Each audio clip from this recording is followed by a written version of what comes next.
जिस को ancient Greeks और रोमन्स पिलर्स ऑफ हरक्यूलिस के नाम से पहचानते थे, ये एक तंग चैनल है जो अटलांटिक ओशन को मेडिटेरेनियन सी के साथ जोड़ता है। ये छोटा समंदरी चैनल दुनिया के दो अहम कॉन्टिनेंट्स के बीच से गुजरता है, जिनका कम से कम फासला सिर्फ 13 किलोमीटर है। इस पॉइंट पे अफ्रीका और यूरोप इतने करीब हो जाते हैं कि एक तरफ खड़े होकर देखा जाए तो दूसरा कॉन्टिनेंट आसानी से देखा जा सकता है, लेकिन अभी तक इनको आपस में जोड़ने के लिए कोई ब्रिज नहीं बनाया गया। दोनों कॉन्टिनेंट्स को आपस में जमीनी रास्ते से जोड़ने के लिए पिछली कई दहाइयों से बेशुमार प्रपोजल्स दिए जा चुके हैं। ये रास्ता काफी इम्पोर्टेंट है क्योंकि ये यूरोपियन यूनियन की 45 करोड़ और अफ्रीका की 150 करोड़ की आबादी को आपस में जोड़ने के काम आ सकता है। इसका दोनों कॉन्टिनेंट्स की इकोनॉमी पर बहुत बड़ा असर पड़ेगा। ट्रेड बढ़ सकेगी, ट्रांसपोर्टेशन बेहतर होगी और टूरिज्म भी काफी हद तक बढ़ जाएगा। पर सवाल ये है कि जब इतने ज्यादा फायदे भी हैं तो फिर अभी तक स्ट्रेट ऑफ जिब्राल्टर पर कोई ब्रिज क्यों नहीं बनाया गया? अहम वाटर बॉडीज को आपस में जोड़ता है, अटलांटिक ओशन और मेडिटेरेनियन सी। ये स्ट्रेट करीब 57 किलोमीटर लंबा, जबकि स्पेन के टरीफा और मोरक्को के सेरीज पॉइंट से इसकी चौड़ाई सिर्फ 8 मील या फिर 13 किलोमीटर है।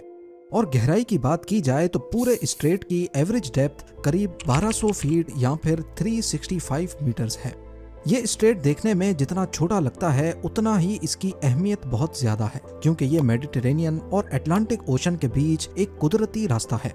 इसके बरक्स सुइज कैनाल को देखा जाए तो ये मैन मेड कैनाल रेड सी और मेडिटेरेनियन के बीच शिप्स के लिए एक रास्ता फराहम करता है। सुइज कैनाल की विड्थ बहुत कम है, जिसमें फुल साइज के बहरी जहाजों के फंसने का खतरा हमेशा मंडरा रहा होता है। स्ट्रेट ऑफ जिब्राल्टर बड़ी साइज की कार्गो शिप्स के लिए एक खुला रास्ता फराहम करता है, जिसकी वजह से यहाँ से गुजरने वाली शिप्स की तादाद भी काफी ज्यादा है। सुइज कैनाल से हर साल 20,000 शिप्स गुजरती हैं, पनामा कैनाल से 14,000 और स्ट्रेट ऑफ जिब्राल्टर से हैरत अंगेज तौर पे सालाना 1 लाख से ज्यादा शिप्स गुजरती हैं। बहुत सारी कार्गो वेसल्स वेस्टर्न हेमिस्फेयर से कीमती सामान मिडिल ईस्ट, अफ्रीका और यूरोप तक लाती हैं, जबकि कुछ सुइज कैनाल को क्रॉस करके एशिया और चाइना तक भी जाती हैं। इसी तरह मिडिल ईस्ट से वेस्टर्न यूरोप या फिर अमेरिका जाने के लिए भी शिप्स को स्ट्रेट ऑफ जिब्राल्टर को ही इस्तेमाल करना पड़ता है। और क्योंकि straight of Gibraltar fossil fuel rich मुल्कों के करीब है, इसी वजह से ऑयल वेसल्स का यहाँ से गुजरना भी रोज का मामूल है। एक रिपोर्ट के मुताबिक स्ट्रेट से डेली करीब 300 ऑयल वेसल्स गुजरती हैं, जिनकी मालियत अरबों डॉलर होती है। स्ट्रेट ऑफ जिब्राल्टर आलमी मार्केट्स के लिए एक अहम ट्रेडिंग रूट है और इसी की वजह से ही करीबी कंट्रीज का रोजगार भी जुड़ा है। स्पेन का एल जजीरस पोर्ट जो यूरोप का सबसे बड़ा शिपिंग पोर्ट है और मोरक्को में टेंजर पोर्ट भी तेजी से बढ़ता जा रहा है। ट्रेड और टूरिज्म से होने वाले इन फाइनेंशियल बेनिफिट्स के पेश नज़र बहुत से लोग हैरान हैं कि दुनिया के इन दो हिस्सों को मिलाने के लिए अभी तक एक भी ब्रिज क्यों नहीं बनाया गया। ऐसा नहीं है कि इस पर सोच विचार नहीं की गई। 1979 से लेकर कई फिजिबिलिटी स्टडीज और प्रपोजल्स दिए गए हैं, लेकिन कुछ मसले हैं जिनकी वजह से यहाँ ब्रिज बनाना इतना आसान नहीं होगा।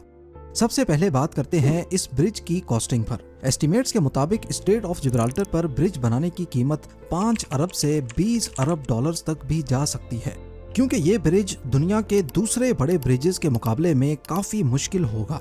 एक तो ये कि यहाँ जैसा भी ब्रिज बनाना होगा उसको ऐसे डिजाइन किया जाए कि नीचे से दुनिया के सबसे बड़े बहरी जहाज भी आसानी से गुजर सकें, जो कि कहना तो आसान है लेकिन करना शायद काफी मुश्किल।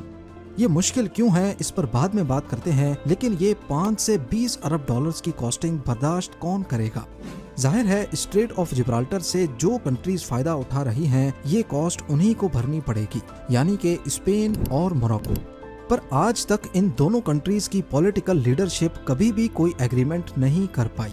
स्पेन का कहना है कि ब्रिज से ज्यादा फायदा मोरक्को को होगा तो ज्यादा कॉस्ट वो बर्दाश्त करे, जबकि मोरक्को की लीडरशिप चाहती है कि ये कॉस्ट 50-50 डिवाइड हो। दूसरा मसला है ब्रिज की फिजिबिलिटी का, यानी कि इसके बनने के बाद ये कितना फायदेमंद होगा। मिसाल के तौर पे यूके और फ्रांस के बीच बनाए जाने वाले चैनल टनल की बात की जाए तो इस पर 14.5 अरब यूएस डॉलर्स का खर्चा आया था, लेकिन हर साल इस टनल को 2 करोड़ से ज्यादा पैसेंजर्स इस्तेमाल करते हैं। एक पैसेंजर यूके से 121 पाउंड्स या फिर 150 यूएस डॉलर्स में फ्रांस तक पहुंच सकता है। यानी हर साल ये टनल करीब 30 अरब डॉलर्स की कमाई करता है, अपनी कंस्ट्रक्शन कॉस्ट से भी डबल। इसी तरह अगर स्ट्रेट ऑफ जिब्राल्टर पर ब्रिज बना भी दिया जाए तो क्या ये इतना कमा कर देगा कि ब्रिज की कॉस्ट आसानी से निकाली जा सके? इस चीज को काफी शक की निगाह से देखा जाता है, क्योंकि मोरक्को एक ऐसा मुल्क है जिसकी जीडीपी सिर्फ 130 बिलियन डॉलर्स है, यानी पाकिस्तान से भी आधी। अगर यहाँ 5 अरब यूएस डॉलर्स का भी ब्रिज बना और कम से कम फीस $20 भी रखी जाए, तो जहां यूके से फ्रांस के चैनल टनल को सालाना 2 करोड़ पैसेंजर्स इस्तेमाल कर रहे हैं, वहीं स्ट्रेट ऑफ जिब्राल्टर के ब्रिज को सालाना 25 करोड़ पैसेंजर्स के इस्तेमाल करने पर ब्रिज की कॉस्ट निकाली जा सकती है, जो कि काफी अनरियलिस्टिक नंबर है। अगला मसला है ब्रिज की कंस्ट्रक्शन का। जैसा कि आपने जाना कि स्ट्रेट ऑफ जिब्राल्टर शिप्स के लिए काफी बिजी रूट है। इस चीज को नजर में रखते हुए यहाँ एक ऐसा ब्रिज बनाना होगा जो इस ट्रैफिक को डिस्टर्ब ना करे। इसके लिए ब्रिज की ऊंचाई काफी ज्यादा रखनी होगी, जो कि इंजीनियर्स के लिए एक बहुत बड़ा चैलेंज होगा। स्ट्रेट ऑफ जिब्राल्टर की एवरेज डेप्थ तो 1200 फीट है, लेकिन किसी किसी मकाम पर ये 3000 फीट से भी ज्यादा गहरा है, यानी कि दुनिया की सबसे ऊंची बिल्डिंग बुर्ज खलीफा से भी ज्यादा। आज तक दुनिया के सबसे बड़े ब्रिज पिलर्स मिलाऊ वायाडक्ट में बने हुए हैं और उनकी ऊंचाई भी सिर्फ 1104 फीट है। तो स्ट्रेट ऑफ जिब्राल्टर में 3000 फीट से भी बड़े पिलर्स, वो भी पानी के अंदर खड़े करना एक ऐसा टास्क होगा जिससे इंजीनियर्स बहुत घबराते हैं। और लगे हाथ यहाँ पानी के स्ट्रॉन्ग करंट्स भी एक जैसे नहीं हैं। ओशन के बॉटम पे पानी ईस्ट से वेस्ट की तरफ जाता है और सरफेस पे वेस्ट से ईस्ट की तरफ। यानी अगर इतने ऊंचे पिलर्स यहाँ खड़े किए गए तो उनको दोनों तरफ से पानी के प्रेशर को बर्दाश्त करना होगा। लेकिन इस ब्रिज को सबसे बड़ा खतरा पानी में खड़े दुनिया के सबसे बड़े पिलर से नहीं, बल्कि अर्थ की टेक्टोनिक प्लेट से होगा। जी हाँ, हमारे अर्थ का क्रस्ट मुख्तलिफ सेक्शन से बना है, जिनको टेक्टोनिक प्लेट्स कहते हैं, और ये हर वक्त हिल रही होती हैं। और जहाँ पर ये प्लेट्स एक दूसरे से मिलती हैं, वहाँ जिलजिले यानी अर्थक्वेक्स बहुत आम होते हैं। बदकिस्मती से अफ्रीकन और यूरेशियन प्लेट्स जिस जगह पर मिलती हैं, उसी के ऊपर स्ट्रेट ऑफ जिब्राल्टर है। यानी अगर यहाँ ब्रिज बन भी गया तो इसका नतीजा काफी भयानक हो सकता है। इस रीजन में अर्थक्वेक से बचे रहना सिर्फ वक्त का खेल है। 1755 में लिस्बन अर्थक्वेक आया, जिसका रेक्टर स्केल पे मैग्नीट्यूड 8.5 से 9 तक था। इसकी वजह से पोर्चुगल, स्पेन और मोरक्को में खूब तबाही मची। इसी तरह 1960 में 5.7 मैग्नीट्यूड वाला अगादीर अर्थक्वेक आया, जिसने अगादीर और मोरक्को में तबाही फेर दी।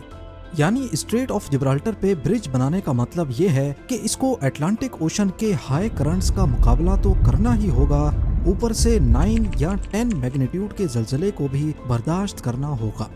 इन सब खतरों के साथ साथ स्ट्रेट ऑफ जिब्राल्टर का ओशन फ्लोर भी स्टेबल नहीं है। रिसर्चर्स का कहना है कि स्ट्रेट के नीचे सॉफ्ट क्ले की लेयर्स हैं जो किसी भी स्ट्रक्चर को सपोर्ट नहीं कर सकती। ये सॉफ्ट क्ले जियोलॉजिकल एक्टिविटी के दौरान या फिर किसी भी किस्म के प्रेशर पर आसानी से इधर उधर हो सकती हैं। जियोलॉजिस्ट ने खबरदार किया है कि इस इलाके में कोई भी construction project in clay channels की वजह से तबाहकुन तौर पे नाकाम हो सकता है। पर इसका मतलब ये नहीं है कि दोनों कॉन्टिनेंट्स को किसी भी तरह जोड़ा नहीं जा सकता। कई ऑल्टरनेट्स भी दिए गए हैं, जैसा कि ओशन फ्लोर के नीचे से गुजरने वाला टनल, यूके और फ्रांस के बीच चैनल टनल जैसा। पर यह प्रोजेक्ट की कॉस्ट को और ज्यादा बढ़ा देगा, जो इस प्रोजेक्ट की फिजिबिलिटी पर सवालिया निशान खड़ा कर देता है। दूसरी तरफ स्पेन और यूरोपियन यूनियन कंट्रीज का मानना है कि टनल या ब्रिज बनाने के बाद यूरोप में बहुत सारे अफ्रीकन रेफ्यूजीज या इल्लीगल इमिग्रेंट्स की तादाद बढ़ जाएगी, जिस पर कंट्रोल पाना बहुत मुश्किल हो सकता है। यही सब वजूहात